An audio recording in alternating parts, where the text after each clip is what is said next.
since they got Jimmy Butler, but Butler was mostly enjoying the show with the rest of us on Thursday. Started well for the Magic, though. Paolo Banchero working on Kevon Looney. Oh, my. Yam. Magic up 20-16. They shot 64% in the first half. Second quarter, Warriors down by 15. Curry from the logo. 12-point game. 4 minutes left in the half. Curry working on Wendell Carter Jr. 3 more. Got that, but still a 12-point game. 2 minutes later, Franz Wagner up top for Banchero. Banchero 24 in the first half, 41 for the game. He wasn't close to the leading scorer. This is when things started to change. 1 second left, Orlando up 17. That's 56 feet for Curry, according to Second Spectrum. And it was pure. Warriors still down 14 at the half, though. Start of the third. Jimmy Butler to Curry. Sidestep. Another three, got a favorable bounce, and it falls. And that's the start of a good old-fashioned Curry flurry. Another one. Warriors down by 1. Under 6 to go in the third. Curry drives. Gotcha. Went back behind the line, let another one fly. Next Warriors possession. Curry, keep feeding him.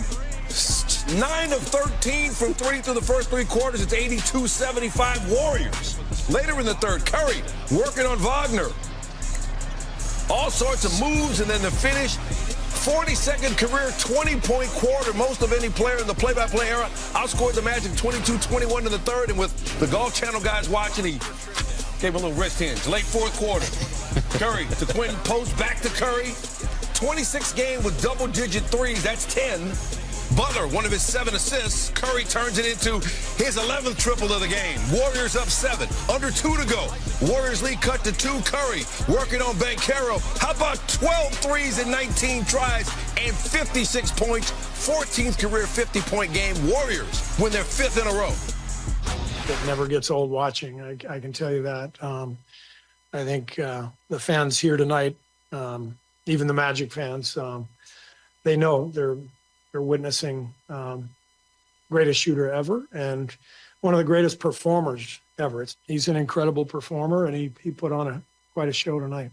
But aside from Steph, what do you think was the difference? The man had 56 points.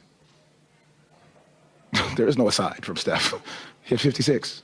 I have to channel February 27th energy, all the time. I don't know what it is, but yeah, like tonight was different just because we needed all of them to kind of stay afloat and give ourselves a chance. And then, a lot of guys contributed down the stretch to help us win, but it's nice to have a flurry like that and have fun with it.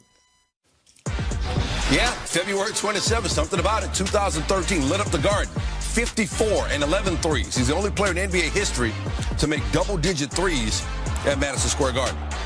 In 2016, one of the most incredible moments of his career in the history of NBA Twitter, with the game tied in overtime, pulled up from 3, draining the shot for the win. Here's bang. Mike Breen's call. You have a timeout. Decide not to use it. Curry, way downtown. Bang!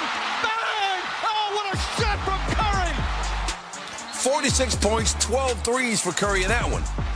And then on Thursday, February 27th, again, 56 and 12 threes against the Magic. He's the third player in NBA history with at least 3 45-point games on a single calendar day, along with Hall of Famers Wilt Chamberlain and Elgin Baylor. What a night for Curry, but Paolo Banchero also was special, 41. Curry is not, that could have been 3 or 4 more trips of missed or made shots where he is now able to rest. And I think that's a great point. And it's such a subtle thing, but it matters a lot to Steph Curry, who can get worn down at times. Here's where I've been surprised, not surprised, because Jimmy Butler is a very smart player. His ability to fit within the confines of his offense, because that's what I was wondering. Like, how exactly does that work? The mid-range game, the ISO play, the free throws, the toughness, that we knew that. What about fitting in with this style of play with Draymond Green and Steph Curry and the way they want to play? You know what it is? Jimmy Butler is an incredibly underrated passer, and he's got an unbelievable IQ for the game. So he finds the right space to occupy. He knows the next pass to make after he receives it. So all of that continuity stuff still works with Jimmy Butler doing his thing. I've been incredibly impressed. And I also see them run out into the locker room now, onto the floor out of the tunnel. They've got a swagger and a belief about them now. Yeah. They've got a totally different energy about them and their belief in terms of what their ceiling is. Yep. Shannon? But that's all it took. It took them to beat a team without Anthony Davis, without Lively, without Daniel Gafford. That's all it took. So I guess what? The Lakers going to the championship. If they can play OKC without Shai Gilgeous, without Williams, without Hartenstein, and without Chet Holmgren, here we go. Really, Stephen A. and Legs? In that 5-1 record, who have they beat? That's above them. Take your time. Who they play. Hold on, nobody's saying they're winning. Take your time, Nobody's saying they're winning the West. We're not saying they're winning the West, but they're a dramatically improved product. I was wrong. I was. Stephen A. I was. I was. Excuse me. Excuse me. First of all, you should hold on because you're not going to hear me say that very often. So you should hold on to those moments, okay? That's number one, okay? Number two, you're one of the people who taught me this. Listen, when you're watching the nuances of the game unfold before your very eyes, everything is not predicated on just the competition of play sometimes. Sometimes you're watching how teams seamlessly work together, and then you're imagining what they could do on any given night. That's all I'm saying. I don't think they're going to the finals, but do they have the potential to knock off somebody in the West, Shannon? I think they do. Shannon, to answer your earlier question about the only team they beat that's ahead of them, excuse me 1 second, the only one is the Rockets. Now, Stephen, now, if they go knock off OKC, they knock off Cleveland, they knock off Boston, they get one of those teams like that, because y'all know what we do to them. It don't matter who they're. You already know what LeBron do to. Don't you know, Stephen A? Legs, don't you know? Don't you know what we do? Okay, I'm just checking. Long as everybody knows.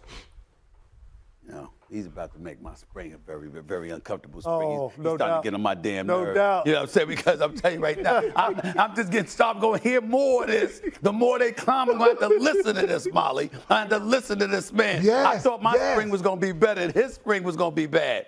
The best. He could have left it right there. He left it right there and just dropped 56. the mic. I mean, Steph Curry, 36 years old, one of the best shooters the game has ever seen. Andrea, how do you even encapsulate what his legacy is or what it will be in the NBA? You know what I'm thinking about, Yves? You were talking about the first time Steph Curry popped off on February 27th, and it was in 2013. Mm-hmm. Do you know how many career and life changes I've made since 2013. My life has gone a million different directions in these last 12 years. And all Steph Curry has done in these last, let's say, 12 years, but even since he got drafted at Golden State, is achieve greatness and achieve at a high level and shoot in a way that inspires so many people around the world to push themselves to achieve this level of greatness. Steph Curry has overcome so many haters, so many doubters, and every single season he shows up and he has gotten better and better, and he never settles. It's just incredible to watch him work. We are witnessing greatness. We are witnessing something we may never see again when it comes to this level